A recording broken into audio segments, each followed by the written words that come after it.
Hablábamos ayer, Nivaldo, de lo que está pasando en Coronel, con el alcalde Boris Chamorro imputado por distintos delitos de corrupción. Y podríamos decir que hay 4 flancos muy importantes que están abiertos en la comuna de Las Condes y que tienen muy complicada a la alcaldesa de la UDI, Daniela Peñalosa. ¿Cuáles son esos 4 focos de investigaciones de parte del Ministerio Público? Fraude al fisco en la construcción del tercer CEFAM de la comuna, donde se generan problemas por la compra de una de estas casas, que eran 10 propiedades que se compraron para construir este CEFAM. Una de las casas se compró a un cierto valor, o fue vendida de parte del municipio a la empresa finalmente a la cual se le compra a un valor, y un mes después la municipalidad la vuelve a adquirir por el doble del precio. Se acusa sobreprecio en la compra de esa vivienda.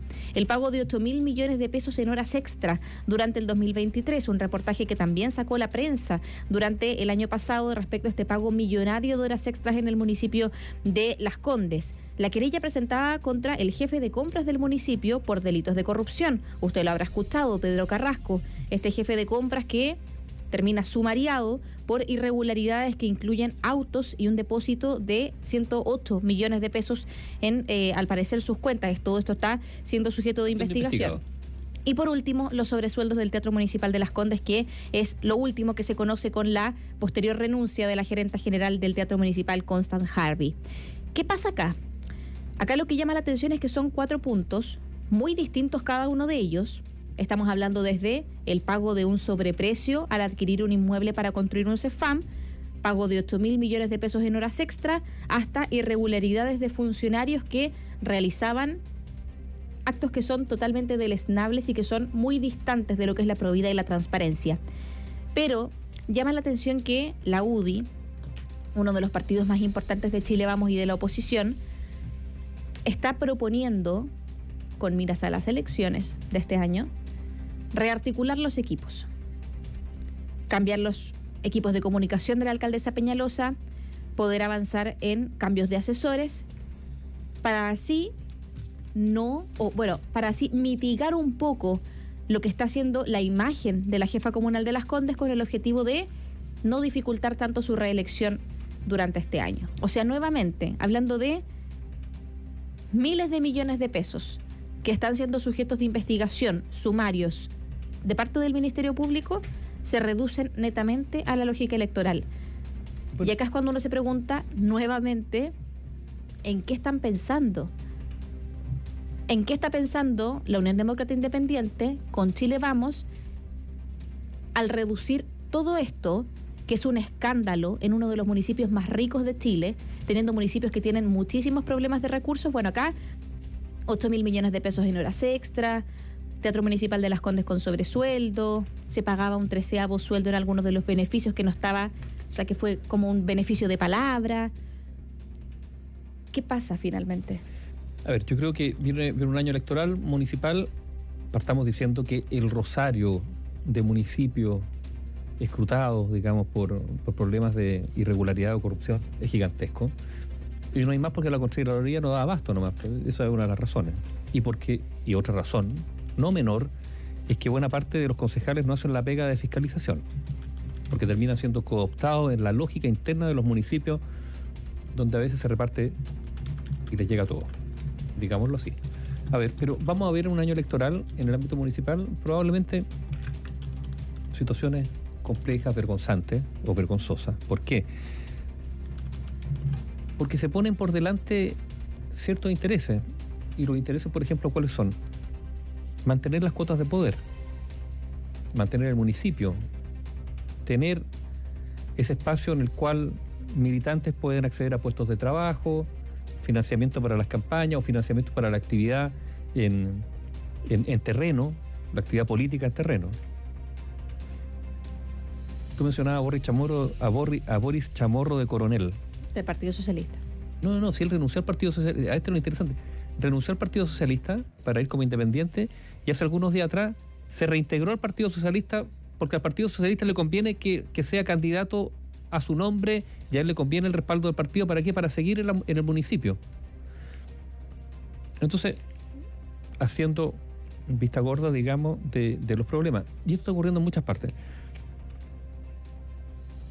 ¿Y por qué esto es triste? Porque bueno, pues dejémonos de decir la tontera de que aquí no hay corrupción o que somos distintos. Quizás el fenómeno de la corrupción en Chile tiene matices o particularidades propias, pero no es muy distinto a lo que ocurre en otras partes que nos asombraban, ¿no es cierto? La política tiene ese problema, bueno, tiene varios problemas, pero uno de sus talones de Aquiles es efectivamente la probidad. De todas maneras. Y estoy hablando de la política en términos completos, de izquierda a derecha, etcétera, etcétera. Acá... ¿Esto ha sido siempre así? Yo creo que sí. Lo que pasa es que hoy día quizás es más desembosado, pero además es mayor. Porque, sí, a ver, digamos, la prensa ha hecho la pega, ha descubierto muchas cosas, pero son demasiados los puntos donde saltan las luces rojas y además lo otro, la reacción del mundo político es más pasiva que antes. Antes había ciertos escándalos. Puede que haya sido una pantomima, que haya sido teatro, pero había un escándalo, había preocupación, los partidos decían algo. Hoy día se asume como que es algo normal que tú tengas militantes que estén procesados por casos de corrupción, tengas militantes lobistas, digamos, como Pablo Salajet y la UDI, ni pío al respecto. Y esta degradación, porque esto degrada la percepción de la ciudadanía frente a la política, ¿qué es lo que hace? Algo bien terrible, digamos. Tú puedes mantener el poder, tú puedes tener el poder con buenas o malas armas, pero pierde autoridad. La autoridad es un intangible que no tiene nada que ver con el poder, que tiene que ver con el reconocimiento del ciudadano frente a esta persona que está en un puesto de poder y te dice, esta persona lo merece, le hago caso, porque es probo, porque hace la pega, porque se sacrifica por todos nosotros, porque está ahí, porque efectivamente tiene una vocación pública y no porque es un negociado. Bueno, cuando esa percepción empieza a diluirse, a corromperse, puede seguir manteniendo el poder, pierde autoridad. ¿Y qué es lo que ocurre? Que las normas implícitas de respeto mutuo o con la autoridad del ciudadano también se degradan y el tejido social el que se empieza a ir al carajo, como se dice. Claro, acá podríamos decir que en Las Condes se da una situación un poco a la inversa de lo que está pasando, por ejemplo, en Santiago Centro, donde hay solamente 2 concejales que son de oposición a la administración de la alcaldesa Gracie Hasler. En el caso de Las Condes pasa lo mismo, pero a la inversa, donde hay solamente una concejala que es oficialista, que es Isidora Alcalde. Ella hace un rato estuvo conversando con Podría Ser Peor de la radio, y acá podemos ver que hubo denuncias de parte de los mismos concejales, algunos de ellos que eran de Chile Vamos y que renuncian a sus partidos, 2 concejales en este caso que renunciaron a Evópoli y a la UDI, para poder seguir presentando las denuncias, las querellas. Porque no tienen respaldo partidario. Porque no tenían el respaldo de sus partidos, por la inacción de sus partidos. Acá vimos que hubo concejales que fueron electos como concejales de Chile Vamos, de derecha, que en el marco de estos casos de corrupción o de presunta corrupción, deciden presentar las querellas y tienen que salir de la lógica partidista porque la inacción de sus partidos los moviliza a tener que salir de ahí. A mí me llama la atención en particular de la UDI como tal, que estén como querellantes en el caso Democracia Viva,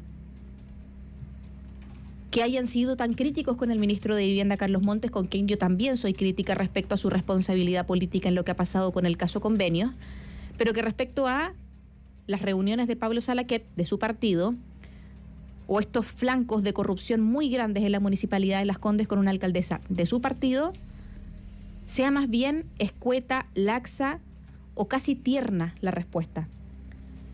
Pero por una parte tenemos estos problemas de probidad y por otra parte tenemos la amnesia de los partidos y la amnesia de las autoridades.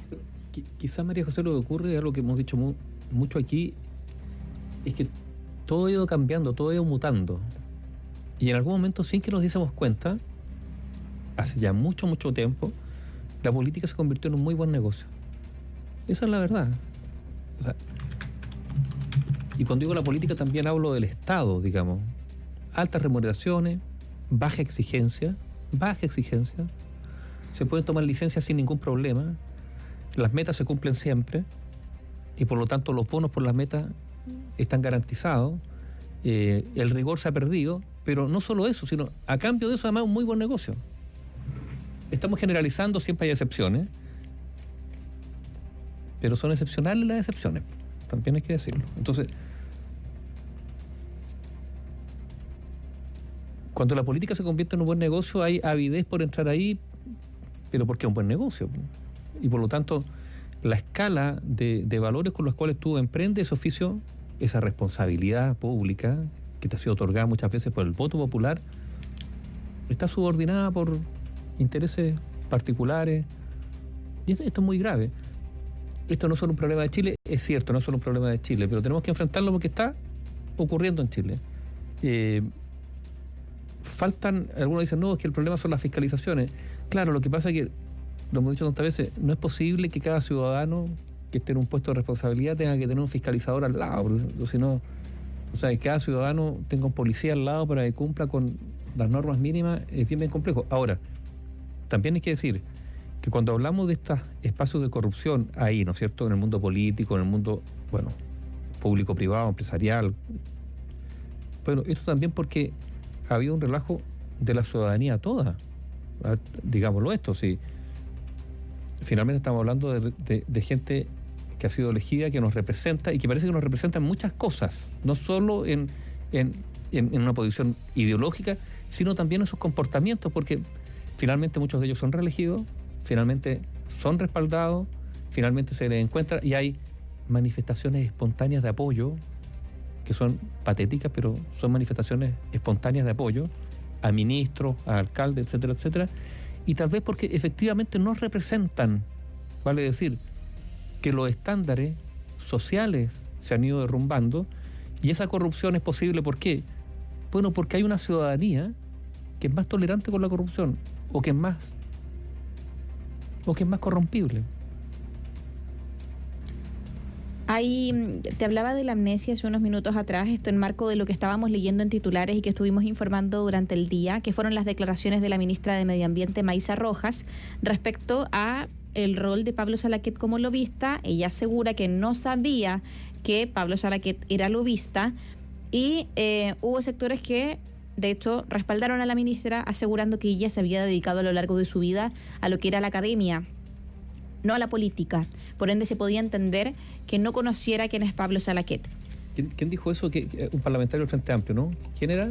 Lo escuchábamos en titulares, no recuerdo bien en este momento quién. Pinter, da lo mismo quien sea, pero yo le pregunto a ese parlamentario o al Frente Amplio en general que sale a respaldar a la ministra Maísa Rojas, si esto hubiese ocurrido en el gobierno anterior con un ministro de Piñera, ¿qué habrían dicho? Sí. A ver, entonces, terminemos con el doble estándar. Claro. Porque estamos aceptando, o sea, ellos son condescendientes con la ignorancia de la ministra, porque eso es, ¿no es cierto? Se junta con alguien e ignora con quién se junta. Esto es rarísimo.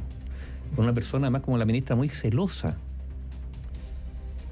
Muy celosa respecto al mundo empresarial, muy celosa respecto, bueno, me imagino que habrá sabido que Salaquet era de la UDI, o sea. Es que entonces se permite una cierta ignorancia. Yo creo que un ministro no puede ser ignorante, tampoco un ministro puede ser amnésico. Sí, es que yo creo que acá, como el canciller Van Claver, que se junta con gente y no sabe con quién se junta. Es que a eso mismo quiero ir, porque no es la primera vez que la ministra de Medio Ambiente se ve involucrada en algo por el estilo. Esto pasó hace, 23 de septiembre de 2022, en biobiochile.cl, usted también puede buscar esta nota. Se le preguntó a la ministra de Medio Ambiente por las side letters, que eran cartas de entendimiento para poder facilitar la discusión en torno a pérdidas y daños en el marco de todo lo que era la discusión del TPP-11. TPP-11, un tratado internacional relativo a medio ambiente, desarrollo económico, entre otras cosas. Se le preguntó a la ministra Maísa Rojas en ese momento ¿qué opinaba ella respecto al acuerdo económico que estaba teniendo el Senado en el marco de las side letters? ¿Por qué? Porque el mismo Ejecutivo estaba levantando estas cartas de entendimiento con todos los países antes de poder firmar el tratado. Y la ministra dijo que no sabía lo que eran las side letters, siendo que su ministerio era incumbente y uno de los más incumbentes en estas cartas de entendimiento y en todo lo que era el tratado y la discusión del TPP-11. Si ella se dedicaba a la academia, aquí el argumento se cae, porque ella tendría que haber estado inmiscuida en un 100% en lo que tenía que ver los acuerdos, el articulado, cada uno de los incisos de estas cartas laterales para poder firmarlas con los otros países. Los ministros reciben sueldos muy altos. Y dentro de sus facultades también está el designar asesores comunicacionales, asesores de contenidos, jefes de gabinete, que no solamente les tienen que informar qué es lo que están tramitando en el Senado, sino también les hacen notas gigantescas de lo que sale en la prensa de cada uno de ellos y les debiesen informar el perfil de las personas con las que se reúnen. Por lo menos. Es muy difícil que la ministra Maysa Rojas haya llegado a la casa de Pablo Salaquet sin tener al menos un perfil en su WhatsApp de quién era Pablo Salaquet. Porque de lo contrario, no sé qué autoridades estamos teniendo. Bueno, el argumento es que ella se dedica a la academia. Quizás esto solo demuestra cómo también se ha ido desplomando la calidad y el nivel de nuestra academia.